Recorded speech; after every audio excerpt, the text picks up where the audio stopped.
तीनों में आप देखिए तो ये जो हमारी संख्या है, ये और ये, इन ऊपर वाली संख्याओं को हम क्या कहते हैं? इसको बोलते हैं परमाणु भार कहते हैं।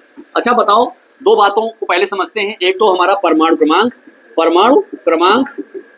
एक हमारा हो गया परमाणु क्रमांक और दूसरा हो गया परमाणु भार। सबसे पहले हम लोग समझेंगे परमाणु क्रमांक को। तो कोई भी तत्व है, कोई भी एक तत्व है, उसका एक नाभिक होगा, क्यों छात्रों? और नाभिक में होते हैं प्रोटॉन और न्यूट्रॉन। कौन कौन होता है? इलेक्ट्रॉन जो होते हैं वो बाहर चारों तरफ ऐसे ऐसे गति करते रहते हैं, मतलब नाभिक के चारों ओर वृत्तीय कक्षा में गति लगाते रहे, सर्कुलेशन करते रहते हैं। बीच में ये नाभिक है, ये क्या है छात्रों? ये है आपका नाभिक। नाभिक में कौन कौन से कण होते हैं? प्रोटॉन और न्यूट्रॉन। और किसी भी परमाणु के नाभिक में उपस्थित प्रोटॉनों की संख्या को, केवल प्रोटॉन की संख्या, यानी परमाणु क्रमांक क्या होता है हमारा? पी होता है। किसी भी परमाणु के नाभिक में उपस्थित प्रोटॉन की संख्या, यानी इस नाभिक में पी और एन में से केवल पी हमारा परमाणु क्रमांक कहलाता है। लेकिन दूसरी तरफ परमाणु भार की अगर हम बात करेंगे तो कोई भी हमारा जो परमाणु है, उस परमाणु के नाभिक में उपस्थित प्रोटॉन और न्यूट्रॉन, यानी दोनों पी और एन, प्रोटॉन और न्यूट्रॉन की संख्या के योग को, मतलब अगर दो प्रोटॉन है और दो न्यूट्रॉन है तो दो दो चार हो जाएंगे। प्रोटॉन और न्यूट्रॉन की संख्या के योग को, इन दोनों को मिला करके, यानी P प्लस N, इसको क्या कहेंगे? ये हमारा परमाणु भार होगा। ये हमारा क्या होगा? परमाणु भार होगा। परमाणु भार को समझ लिया है तो वापस हम आते हैं हाइड्रोजन के तीनों समस्थानिक, जिसको हम क्या कहते हैं? प्रोटियम, ड्यूटेरियम और ट्राइटियम में। आप देखेंगे तो तीनों में, प्रोटियम, ड्यूटेरियम और ट्राइटियम में, आप नीचे देखें, नीचे की संख्या समान है, यानी परमाणु क्रमांक एक जैसा है। परमाणु क्रमांक क्या है? लेकिन परमाणु भार 1, 2 और 3, मतलब संख्याएं बदली हुई हैं। तो ऐसे तत्व जिनके परमाणु क्रमांक क्या होता है? परमाणु क्रमांक कैसे हो? समान हो। परमाणु क्रमांक क्या हो? समान। लेकिन परमाणु भार जो होते हैं वो कैसे होते हैं? भिन्न भिन्न हो। कैसे हो बच्चों? भिन्न भिन्न। इसी को हम क्या कहते हैं? समस्थानिक कहते हैं। समस्थानिक क्या होता है? कि जिनके परमाणु क्रमांक एक ही तत्व के ऐसे परमाणु, ये तीनों अलग अलग एक ही तत्व के, हाइड्रोजन के ही तो हैं तीनों, तो एक ही तत्व के ऐसे परमाणु जिनके परमाणु क्रमांक समान होते हैं, एक आप देख रहे हो, लेकिन परमाणु भार ऊपर की संख्या देख रहे हो वो अलग अलग है। तो परमाणु क्रमांक समान होगा लेकिन परमाणु भार अलग अलग होगा, तो उसको हम समस्थानिक कहेंगे। ये बात आपको समझ में आ गई? समस्थानिक वो है जिनके परमाणु क्रमांक समान होते हैं लेकिन परमाणु भार अलग अलग होते हैं। तो आओ हम सिखाते हैं आपको कैसे आप इलेक्ट्रॉन, प्रोटॉन को और न्यूट्रॉन को कैसे निकालोगे। हमने आपको बताया कि किसी भी संख्या में सपोज करिए जैसे ये आपका परमाणु है प्रोटियम, ठीक है? तो प्रोटियम में आपको क्या क्या निकालना है? इलेक्ट्रॉन बताना है, प्रोटॉन बताना और न्यूट्रॉन बताना। जानना चाहोगे कैसे? चलो देखते हैं।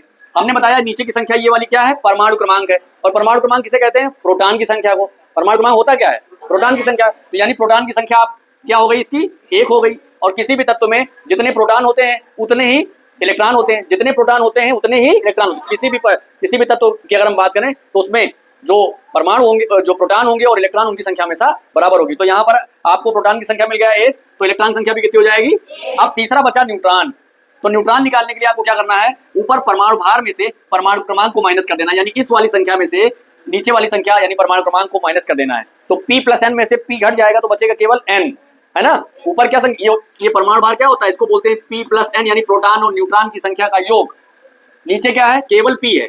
तो जब आप परमाणु भार में से परमाणु क्रमांक को घटा दोगे तो क्या आ जाएगा? केवल न्यूट्रॉन आ जाएगा। तो एक में से एक घटाओगे तो 0 आ जाएगा। ये प्रश्न बहुत ज्यादा पूछा जाता है कि आपके पूरा 118 तत्व जो आवर्त सारणी में है उसमें कौन सा ऐसा तत्व है जिसमें न्यूट्रॉन 0 होता है? तो आप बताइएगा कि हाइड्रोजन जो है, हाइड्रोजन का एक समस्थानिक है जिसका नाम क्या है? प्रोटियम। हाइड्रोजन के समस्थानिक प्रोटियम में न्यूट्रॉन की संख्या 0 होती है, जैसा कि आप देख रहे हैं। बाकी किसी में 0 नहीं होता है। जो भी तत्व हैं प्रोटियम को छोड़कर उन सब में कुछ न कुछ न्यूट्रॉन की संख्या होगी। आओ दिखाते हैं कैसे होगी। अब देखो दूसरा वाला तत्व लेते हैं। अब इसमें बताओ हमको, इसमें बताओ कि प्रोटॉन की संख्या कितनी लिखोगे? 1 लिखोगे। अब प्रोटॉन 1 है भाई साहब, तो इलेक्ट्रॉन भी 1 ही होगा। और न्यूट्रॉन निकालने के लिए मैंने बताया आपको इस वाली संख्या परमाणु भार में से तो 2 में से 1 माइनस कर दोगे, कितना आ जाएगा? तो यहाँ न्यूट्रॉन आया कि नहीं आया? यानी प्रोटियम ही इकलौता ऐसा है जो कि जिसमें न्यूट्रॉन हमारा 0 है, गोला है एकदम। आओ तीसरा वाला देखते हैं, ट्राइटियम को, जिसको 1s3 कहते हैं। तो इसमें प्रोटॉन संख्या यहाँ पर भी कितनी है?